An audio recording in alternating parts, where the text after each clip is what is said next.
Hello കൂട്ടുകാരെ, അപ്പോൾ എല്ലാവർക്കും സുഖമല്ലേ? ഇന്നേ ഒരു കുക്കറിലോട്ട് ഒരു കപ്പോളം വൻപയറും പിന്നെ ഒരു 2 വഴുതനങ്ങയും വെച്ചിട്ട് ഉണ്ടാക്കാൻ പറ്റിയ നല്ലൊരു റെസിപ്പിയാണ് കാണിക്കുന്നത്. വളരെ പെട്ടെന്ന് ഉണ്ടാക്കിയെടുക്കാം, എന്നാൽ നല്ല ടേസ്റ്റിയുമാണ് കേട്ടോ.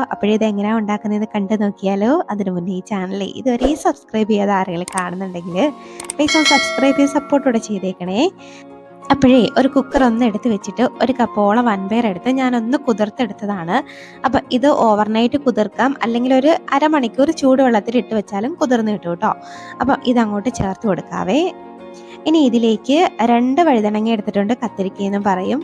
ഇതുപോലെ ഒന്ന് കട്ട് ചെയ്തിട്ടേക്കാം, അത്യാവശ്യം വലുതായിട്ട് തന്നെ കട്ട് ചെയ്യാം. ഇനി ഒരു സവാളയും ഒന്ന് മുറിച്ചിട്ട് കൊടുക്കാം. ഇതുപോലെ ഒരുപാട് ചെറുതാക്കണമെന്നൊന്നും ഇല്ല, ഇങ്ങനെ ഒന്ന് അരിഞ്ഞ് ചേർത്ത് കൊടുക്കാം. ഇനി ഒരു 4-5 അല്ലി വെളുത്തുള്ളി ചേർക്കുന്നുണ്ട്. ഇനി ഒരു തക്കാളിയും കൂടെ ഒന്ന് അരിഞ്ഞ് ചേർത്ത് കൊടുക്കാം. ഇനി ഇതിലേക്ക് ഒരു 1/4 ടീസ്പൂണോളം മഞ്ഞൾപ്പൊടി ചേർക്കുന്നുണ്ട്. ഇനി ആവശ്യത്തിന് കുറച്ച് ഉപ്പും കൂടെ ചേർത്തിട്ട് ഇത് മുങ്ങാൻ പാകത്തിന് വെള്ളം കൂടെ ചേർത്തിട്ട് നമുക്കിത് അടുപ്പത്തേക്ക് വെച്ചിട്ട് ഒന്ന് വേവിച്ചെടുക്കാം.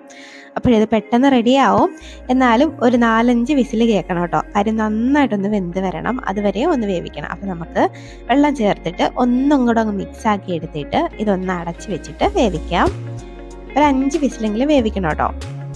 ഞാനിതൊന്ന് അടച്ച് ഇതിൻ്റെ വെയിറ്റൊക്കെ ഒന്ന് ഇട്ട് കൊടുക്കുന്നുണ്ടേ.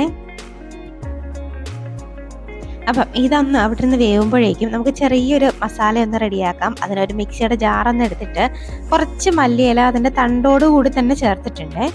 ഇനി ഒരു 3 പച്ചമുളകും കൂടെ എടുത്തിട്ട് നന്നായിട്ടൊന്ന് കുറച്ച് വെള്ളം കൂടെ ചേർത്തൊന്ന് അരച്ച് ഇതുപോലൊന്ന് അരച്ചെടുത്ത് മാറ്റി വയ്ക്കാം.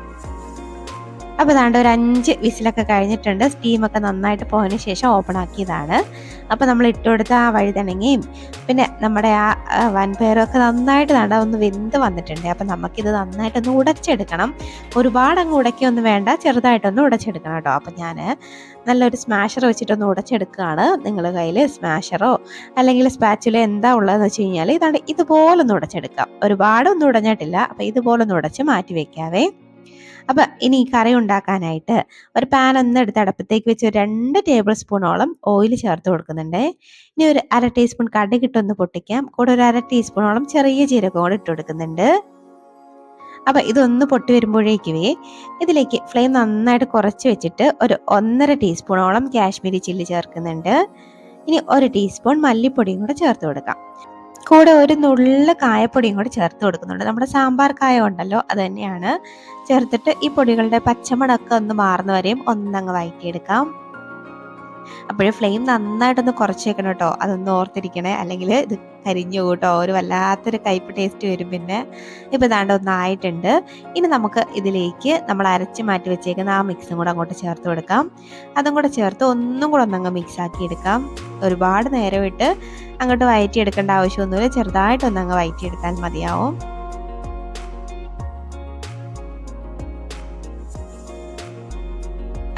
ഇതുവരെയൊക്കെ ഒന്ന് മതിയാവേ. ഇനി നമുക്ക് ഇതിലേക്ക് നമ്മൾ വേവിച്ച് മാറ്റി വെച്ചേക്കുന്ന വൻപയറിൻ്റെ ആ മിക്സ് ഉണ്ടല്ലോ, അതും കൂടെ അങ്ങോട്ട് ചേർത്ത് കൊടുക്കാം. ഇനി ആ കുക്കർ കഴുകിയിട്ട് കുറച്ച് വെള്ളവും കൂടെ ഒന്ന് ചേർത്ത് കൊടുക്കുന്നുണ്ട്. എന്നിട്ട് ഇത് നന്നായിട്ട് ഇനി ഒന്ന് മിക്സ് ആക്കി എടുക്കാം. നമുക്കിതിലേക്ക് സവാള വഴറ്റി കഷ്ടപ്പെടുകയോ അങ്ങനെ ഒന്നും വഴറ്റിയെടുത്ത് സമയം കളയൊന്നും വേണ്ട, വളരെ പെട്ടെന്ന് റെഡിയാക്കാം എളുപ്പത്തിനൊക്കെ. പിന്നെ മീനും പിന്നെ ചിക്കനും അങ്ങനത്തെ ഐറ്റംസ് ഒന്നും കിട്ടാത്തപ്പോഴൊക്കെ ഉണ്ടാക്കാൻ പറ്റുന്ന ഒരു കറി കൂടെയാണ് കേട്ടോ. ഇനി ഇതിലേക്ക് ഞാൻ കുറച്ച് വെള്ളം കൂടെ ചേർക്കുന്നുണ്ട്. നമ്മുടെ മിക്സിയുടെ ജാറ് കഴുകിയിട്ട് ചേർത്തതാണ് കേട്ടോ. ഇത് നല്ല തണുക്കുമ്പോഴേക്കും ഈ കറി നന്നായിട്ട് അങ്ങോട്ട് കുറുകാൻ തുടങ്ങും. അതാണ് ഇത്രയും വെള്ളം ചേർത്തത്. ഞാനൊരു 2 കപ്പോളം വെള്ളം ചേർത്തിട്ടുണ്ട്. ഇത് നന്നായിട്ടൊന്ന് മിക്സ് ആക്കിയിട്ട് ആവശ്യത്തിനുള്ള ഉപ്പും കൂടെ ചേർത്ത് കൊടുക്കാം. ഉപ്പൊക്കെ നോക്കിയിട്ട് വേണം ചേർക്കാൻ. ഇനി കുറച്ച് കറിവേപ്പിലയും കൂടി ഇട്ട് കൊടുത്തിട്ട് ഒന്നും കൂടെ ഒന്ന് മിക്സ് ആക്കി ഒന്ന് തിളപ്പിക്കാവേ. ഇതൊന്ന് തിളച്ച് വന്നാലേക്ക് നമ്മുടെ കറി ഇവിടെ റെഡി ആവും കേട്ടോ. വളരെ പെട്ടെന്ന് ഉണ്ടാക്കാൻ പറ്റുന്ന ഒരു കറിയാണിത്, നല്ല ടേസ്റ്റിയുമാണ് കേട്ടോ. നിങ്ങൾ ഒരു വട്ടമെങ്കിലും ട്രൈ ആക്കി നോക്കണ്ടായിട്ടോ. ചോറിൻ്റെ കൂടെ ചപ്പാത്തിയുടെ കൂടെ ഒക്കെ ബെസ്റ്റാണ്. നന്നായിട്ടൊന്ന് തിളച്ച് വന്നിട്ടുണ്ട്. നമുക്കിനി ആ ഫ്ലെയിം അങ്ങ് ഓഫാക്കാം. അത് അടിപൊളി ടേസ്റ്റി ആയിട്ടുള്ളൊരു കറിയാണ് കേട്ടോ. ഞാനിത് തണുക്കുമ്പോൾ ഒന്നും കൂടെ കാണിച്ചു തരാം. ഇപ്പം നല്ല അത്യാവശ്യം ചാറോട് കൂടിയാണ് ഇരിക്കുന്നത്. തണുക്കുമ്പോൾ കുറച്ചും കൂടി അങ്ങോട്ട് വറ്റും കേട്ടോ.